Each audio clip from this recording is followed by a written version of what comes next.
quería compartir hoy con ustedes algunos conceptos básicos de la vida de Paracelso y sobre todo, ¿no? Leer juntos una carta que llega a nuestros días, que es una carta que Paracelso le escribe a su primo, ¿no? Y se cree que este primo no era solamente un primo carnal, sino que era uno de sus discípulos, de sus alumnos, que era alguien que estaba bajo la tutela, la mentoría de Paracelso, y que él en sus últimos días de vida le escribe legándole algunas partes de su conocimiento y también algunos consejos prácticos de cómo seguir su camino cuando él ya no esté. Y les dice a su primo: fundamental y como primer postulado, preservar el conocimiento de aquellos que sean criminales, que tengan codicia o que sean malvados, ¿no? Preservar esta sabiduría ancestral de aquellos que puedan utilizarla en detrimento de otros con fines puramente personales, ¿no? Y después le dice, como segundo precepto, nunca te exaltes a ti mismo, ¿no? Y esto es de nuevo un llamado al trabajo en silencio, en soledad, en contemplación, en servicio y sobre todo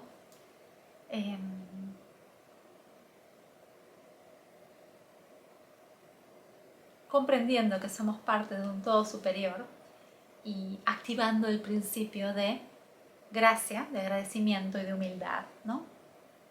Y después dice en relación con esto: busca siempre trabajar para honrar al creador de todas las cosas. Busca siempre trabajar en su nombre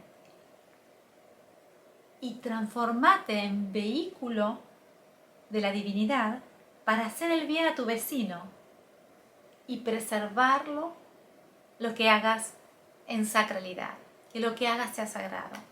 Entonces, trabaja siempre siendo un canal, un vehículo de la divinidad. Preserva tu obra sagrada, que todo lo que sea sagrado, y preserva y trabaja para el bien en servicio de tu vecino, de aquel que te rodea. Y luego le transmite también un proceso. Este proceso es un proceso material que parece complicado, pero que en realidad expresa los principios fundamentales de la transformación del ser, ¿no? Y dice, y empieza siempre, en el nombre de Dios. Siempre es importante que los alquimistas, cualquier cosa que hacían, invocaban a la fuente del Creador, ¿no? En el nombre de Dios, toma la sal más pura. Y esta sal más pura, dice él, es la sal del mar, ¿no? Y acuérdense que la sal es la tierra, es la materia prima, es la matriz, ¿no?, de la madre. Y le dice, déjala secar en algún lugar cálido. Y luego transformala en polvo con un mortero. Y usa rocío. Y Paracelso en su época no era entendido para nada porque caminaba entre mayo y junio. Él trabajaba sobre todo en la región de Suiza, ¿no? Donde mayo, junio amanece muy temprano. Entonces él caminaba antes que salieran los rayos del sol, cuando estaba amaneciendo, y recogía en pequeñas vasijas de vidrio, recogía el rocío que caía, sobre todo en las noches de luna llena, ¿no? Porque decía que durante la noche las partículas de agua de la atmósfera, sobre todo en luna llena, el principio lunar está reflejando, ¿no?, como un espejo, la potencia del sol. Entonces, que esa potencia luminosa de los rayos solares reflejados en la matriz lunar y proyectados en la atmósfera impregnaban las gotas de rocío que cuando caían en el suelo llevaban en sí mismo la potencialidad transformadora del sol, ¿no? Que él lo llama la potencialidad del sol, para los alquimistas equivale a decir del azufre, ¿no? Y esto sobre todo era más importante, era potenciado cuando había viento del este, ¿no? Entonces dice que el sol, cuando desciende, trae con él el potencial del fuego, ¿no? Del azufre, de la transformación. Y que este fuego divino se cristaliza en los rayos, ¿no? Emitidos por la luna como reflejo del sol, y que es máximo cuando está pasando los momentos de luna llena, ¿no? Y que esta fusión en las gotas de rocío del potencial solar, el potencial lunar en el agua, activaban la posibilidad de transmutar la sustancia matriz de la madre, de la tierra, la sal, ¿no?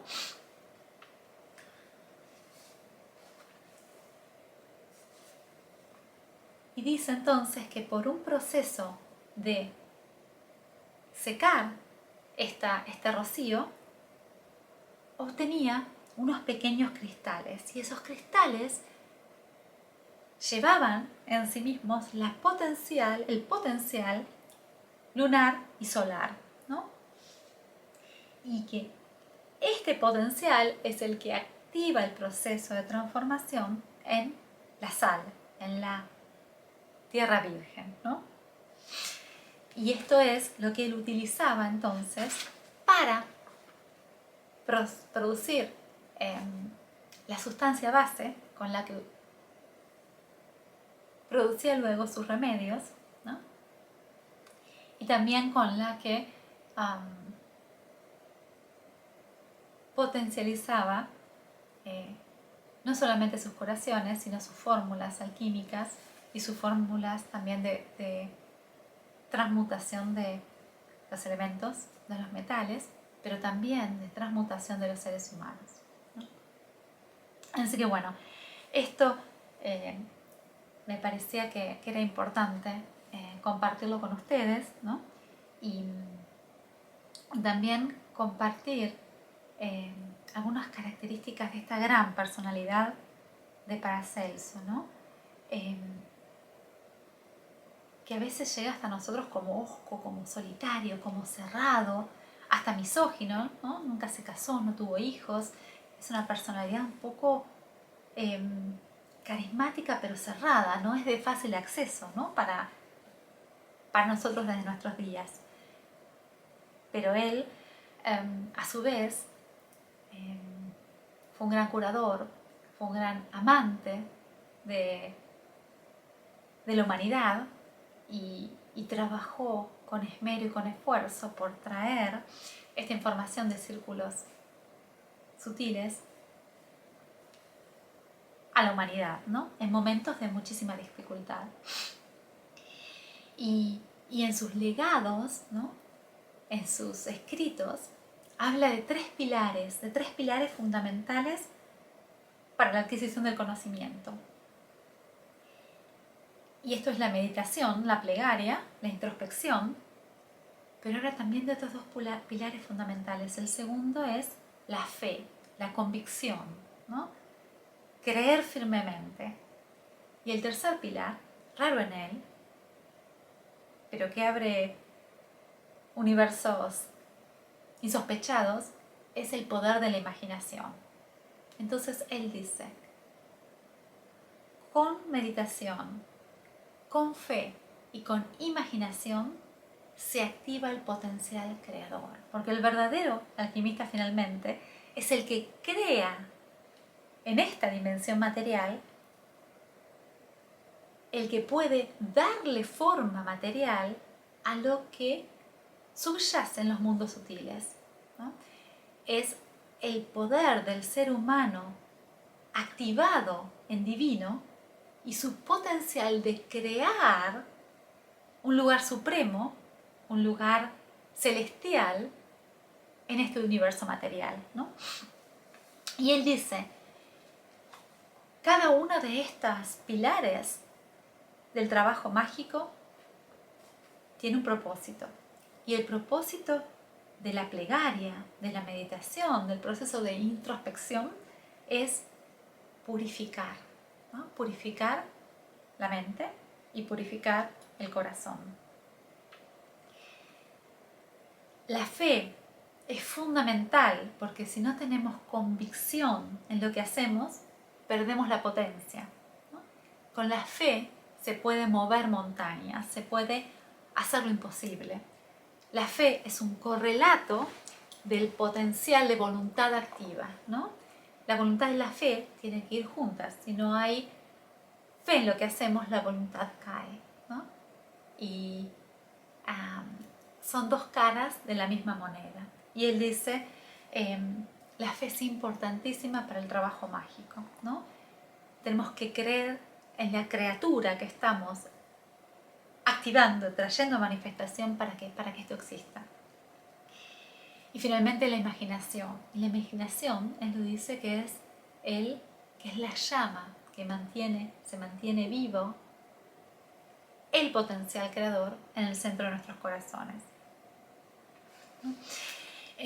Así que bueno, estos son los tres pilares con los que tenemos que trabajar cotidianamente si queremos seguir el camino de Paracelso, ¿no?